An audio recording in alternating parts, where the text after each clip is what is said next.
L'histoire commence avec la famille Duncan qui célèbre joyeusement l'anniversaire de leur fille, montrant leur merveilleuse relation. Dans le présent, William et Kay jouent au softball, vivant leur moment père-fille avec leur sport préféré. Cependant, pendant le dîner, les parents expriment leur inquiétude quant au fait que Kay privilégie le sport à l'étude.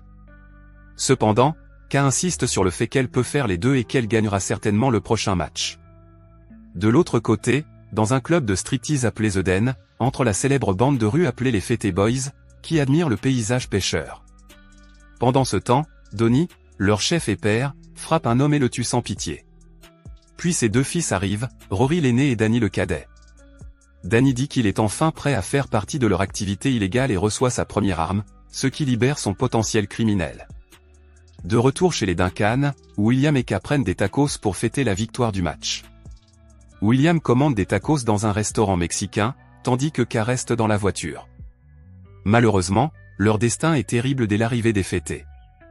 Il la force immédiatement à sortir de la voiture et elle les supplie de lui épargner la vie, en offrant tout ce qu'elle a. Danny n'hésite pas et montre immédiatement sa détermination à le faire. Sans aucun remords, il tue Kay et il est déjà trop tard lorsque William entend les coups de feu. William se précipite dehors et l'attaque. Danny le met à terre mais il est quand même arrêté par la police. Peu après, William et Jen apprennent la terrible nouvelle de la disparition de leur fille et ont du mal à faire face à cette perte. De plus, la justice a également été défavorable, Danny ne sera condamné qu'à 5 à 7 ans de prison, ce qui est très injuste pour la famille de la victime. Pendant le procès, William change d'avis et décide de ne pas porter plainte lorsqu'il arrive à la conclusion qu'il prend la justice en main. Il permet à Danny d'être libéré et suit la bande chez Danny. Dans sa voiture, William tue le temps jusqu'à la nuit pour mettre son plan à exécution. Quelques instants plus tard, Danny sort et William laisse le monstre prendre le dessus sur lui. Sans réfléchir, il renverse Danny. Puis, furieux, William achève ce voyou à coups de batte et quitte les lieux. De retour chez lui, il nettoie rapidement sa voiture et se débarrasse de toute preuve relative à son crime. De l'autre côté, les fêtés arrivent à leur club. Rory donne à Danny l'argent récolté dans la rue, mais Danny n'est pas satisfait. Il l'avertit qu'il ne le laissera pas partir facilement la prochaine fois qu'il sera à nouveau en défaut. Plus tard, il apprend la terrible nouvelle de la mort de son frère. Les deux hommes se rendent immédiatement sur les lieux du crime et la réalité le frappe, son monde s'effondre lorsqu'il voit Danny dans un sac mortuaire. Son confident et très cher frère a disparu. Le lendemain, l'inspecteur Shane rend visite à William en tant que suspect potentiel. Bien qu'il semble plutôt tendu, William insiste sur le fait qu'il n'a rien à voir avec ce qui s'est passé. Au club, Rory est déterminé à tuer le meurtrier de Danny, alors il ordonne à ses hommes de traquer le responsable, qui, selon la description de Luna, est William. Le lendemain, Rory et Hanley trouvent William en train de travailler sur son ordinateur portable à l'extérieur d'un bar. Ils en profitent pour lui tendre une embuscade dans le dos en s'approchant rapidement. Heureusement, William les contre juste à temps. Il tente de s'échapper, mais finit par être capturé et risque sa vie. Mais grâce à ses capacités et à son expérience, il tue Hanley et parvient à s'échapper à nouveau. Il les dénonce à une voiture de police qui passe, mais Rory parvient à s'échapper sans problème malgré le fait qu'il soit impliqué dans de nombreux crimes. Arrivé chez lui, il se sent menacé et ferme immédiatement la maison. Jen suggère d'appeler Shane pour obtenir une protection. Sur la scène du crime, la police découvre qu'il s'agit d'un autre des fêtés, ce qui en fait un crime en série. Shane reçoit un appel de William et ils se rencontrent chez Duncan. Là, Shane confirme le soupçon de l'implication de William et lui explique qu'il a commencé une guerre avec Rory lorsqu'il a décidé de se venger d'Annie. Plus tard, un contrebandier de voitures nommé Dante entre dans l'atelier de réparation automobile illégale de Roach et commence à vendre des pièces de voitures de contrebande au marché noir. Il lui vend la voiture en échange d'argent, mais reçoit à la place un sac d'armes de haute qualité qu'il pourrait vendre pour une somme énorme. Ce soir-là, William avoue à Jen qu'il a tué Danny pour se venger de lui avoir enlevé sa fille. Soudain, la voiture de police quitte les lieux après avoir reçu une bouteille, laissant la place à Rory et Donnie qui se faufilent dans la maison. Leur brève présentation et leur conversation dégénèrent rapidement en la mort de Jen et William qui est frappé au sol. Dans une mare de sang, William parvient à appeler le 911 pendant que le policier fédéral s'en va. Il se retrouve immédiatement à l'hôpital, malheureusement sans sa femme. Elle lui dit qu'ils annonceront sa mort s'il s'engage à guérir. Elle l'encourage également à reprendre une vie normale, en comprenant sa perte. Après des jours de thérapie, il retrouve enfin la capacité de marcher et met immédiatement en œuvre son plan d'évasion. Plus tard, il se rend au motel Western, où Dante séjourne également, et le trouve en train de voler la valise de quelqu'un. Le lendemain, il retire l'argent de la banque. Dante ne peut plus retenir sa curiosité et propose de l'aider après avoir appris son conflit avec les fêtés. Au début, William est hésitant, mais finalement il lui demande de l'aide pour trouver une arme et Dante lui montre fièrement sa collection d'armes dans son bureau.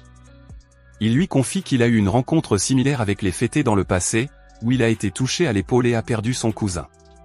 Il exprime également sa volonté de l'aider car il partage la même haine envers eux. Finalement, William achète toutes les armes, les munitions, la vieille veste de Dante et une voiture comme base pour sa vengeance finale. Lorsque le moment est venu de mettre son plan à exécution, il se rend sur la tombe de sa famille et lui rend hommage. Ce soir-là, il se prépare à attaquer Zach, le bras droit de Rory. Il se faufile chez Zach, où il le surprend en train de jouer à un jeu vidéo. Il l'attaque immédiatement et il se livre à un combat intense au corps à corps. Heureusement, les cartes sont rebattues et Zach se retrouve rapidement à implorer William de lui épargner la vie pour le bien de sa fille, mais William n'a aucune pitié. Quelques heures plus tard, la police trouve le corps sans vie, alors Shane se rend au bureau de Donnie pour les avertir. Il révèle que le conflit avec William n'est pas terminé, car il est toujours en vie, contrairement à ce que le public croit, et il est certainement impliqué dans le meurtre des hommes de Rory. Le lendemain, Danny ordonne à Rory d'éliminer définitivement William et les deux hommes partent immédiatement. À leur insu, William avait déjà prévu leur prochain coup et les a frappés avec sa voiture garée devant le bar. Il met en scène ses meilleures qualités d'acteur ivre et finit tranquillement le videur. Il se rend directement au bureau de Donnie, le choquant. Donnie sait déjà ce qui va se passer, alors il lui dit d'en finir. Il lui demande s'il se sent aussi insensible que lorsqu'il a tué Jenny, en un clin d'œil, met fin à la vie du tristement célèbre Donnie fêté. William prend le téléphone de Donnie et appelle Rory. Sans aucun remords, il annonce la mort de son père, mais Rory ne verse pas une larme, il ne bouge même pas. Les fêtés se précipitent immédiatement au club et c'est l'enfer, ils pourchassent un homme mort, un homme qui ne s'appelle plus William mais un monstre comme eux. Au bureau, ils assistent au corps sans vie de Donnie. Cependant, Rory ne ressent rien et se détache de la relation paternelle. Cependant, ils ne sont pas là pour lui, mais pour William. Soudain, William parle par le haut-parleur, les informant qu'il est toujours présent dans le local, et la chasse commence. Au début, il leur chante une berceuse, mais il devient vite violent et une fusillade éclate. Il attrape l'un des hommes de Rory et menace de le tuer, mais Rory le tue. Heureusement, il parvient à s'échapper, mais avec une blessure à l'épaule. Il monte les escaliers en se traînant tandis que Dante le regarde se débattre. Au même moment, Luna signale la position de Williams au motel. Peu après, Rory arrive avec certains de ses hommes. Il demande à la réception l'unité de Williams, mais n'y parviennent pas, alors Rory le fait justice comme si sa vie n'avait de toute façon pas d'importance. William se bat toujours et collabore avec Dante en essayant de lui tirer dessus en premier.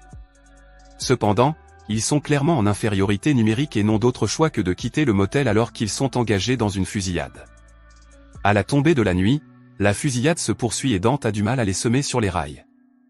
Il appelle donc son bon ami, Roach, qui les assiste volontiers et leur permet d'entrer dans le garage. Ils parviennent à temps à prendre un trottoir pour le garage, où la bande de rage tire sur le véhicule de Rory, les faisant sortir. Cependant, Rory ne perd pas de temps et s'écrase immédiatement contre le garage. Cependant, Rory reste presque indemne, tandis que Dante et Williams sont blessés. Rory partage avec amertume l'injustice de la mort de Danny, qu'il adorait et n'était pas destiné à ce genre de monde. Voyant à quel point il est occupé pour son frère, William en profite pour prendre un tournevis et le lui enfoncer dans le cou. Ainsi, Rory meurt rapidement, souriant à l'insulte. Peu de temps après, la sirène retentit et Dante s'enfuit alors que la police encercle les lieux. La police a assisté à l'horrible scène de crime, mais elle la considère également comme une victoire, puisque les fêtés n'existeront plus. L'histoire se termine avec Shane qui s'approche de William et propose de se faire arrêter, mais il rendra bientôt son dernier souffle après avoir réussi à démanteler le gang tristement célèbre de sa communauté, mais au prix de sa vie.